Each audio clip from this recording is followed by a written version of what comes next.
अब देखते हैं इसका थर्ड नंबर क्वेश्चन। ठीक है, देखिए तीसरा नंबर क्वेश्चन जो है ये आपका इक्वेशन रहा। फिर वही आपको तरीका अपनाना है कि बीच वाले टर्म को इस प्रकार से तोड़ना है कि उसका गुणनफल इन दोनों के गुणनफल के बराबर हो और जोड़ जो है आपका इतना आ जाना चाहिए। इन दोनों को जब आप गुणा कीजिएगा तो देखिए 5√2 इंटू √2 कीजिएगा, √2 2 हो गया, 2 इंटू 5 10 हो गया। अब 7x को तोड़िए तो लिखिए √2x² प्लस लिखिए 2x और प्लस 5x। ठीक है, प्लस 5√2 इक्वल टू 0। ये ठीक है। देखिए दोनों को गुना कीजिएगा तो 10x² आ जाएगा, जोड़ने के बाद 7x भी आ जाएगा।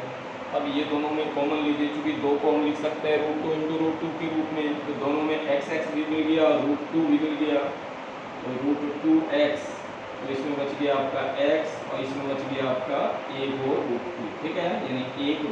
ठीक है, और ये दोनों में कॉमन लीजिए तो 5 कॉमन हो गया, x प्लस √2 इक्वल टू 0, यानी दोनों में देखिए x प्लस √2 कॉमन है, इसमें बच गया आपका √2x प्लस 5 इक्वल टू 0। एक बार दिखाइए आप x प्लस √2 बराबर 0, यानी x इक्वल टू हो गया -√2, और एक बार दिखाइए आप √2x प्लस 5 इक्वल टू 0, यानी √2x equal to -5, then x equal to हो गया -5/√2। ठीक है, यानी x का जो वैल्यू आया वो आया -√2 और -5/√2। ये आंसर हो गया। अब इसका फोर्थ नंबर प्रॉब्लम देखिए। देखिए पहले आप इसका एलसीएम ले लीजिए, तो एलसीएम लीजिएगा तो ये नीचे 8 हो गया, ये कितना हो गया 8 × 16x², ये हो गया आपका -8x और जोड़ a बराबर 0। ठीक है, ये डिवाइड में रहेगा तो मल्टीप्लाई यानी 0 हो जाएगा, यानी लिखेंगे 16x² -8x जोड़ a बराबर 0। अब बीच वाले को तोड़िए कि उसका गुणनफल इसके गुणनफल के बराबर हो जाए। ठीक है, तो कितना लिखेंगे आप 16x² -4x जोड़ a बराबर 0। देखिए इन दोनों को गुना कीजिए, इसके गुणनफल के बराबर आ जाएगा, जोड़ने के बाद इतना ही आ जाएगा। ठीक है, तो दोनों चीज़ को सेटिस्फाइड किया, संतुष्ट किया।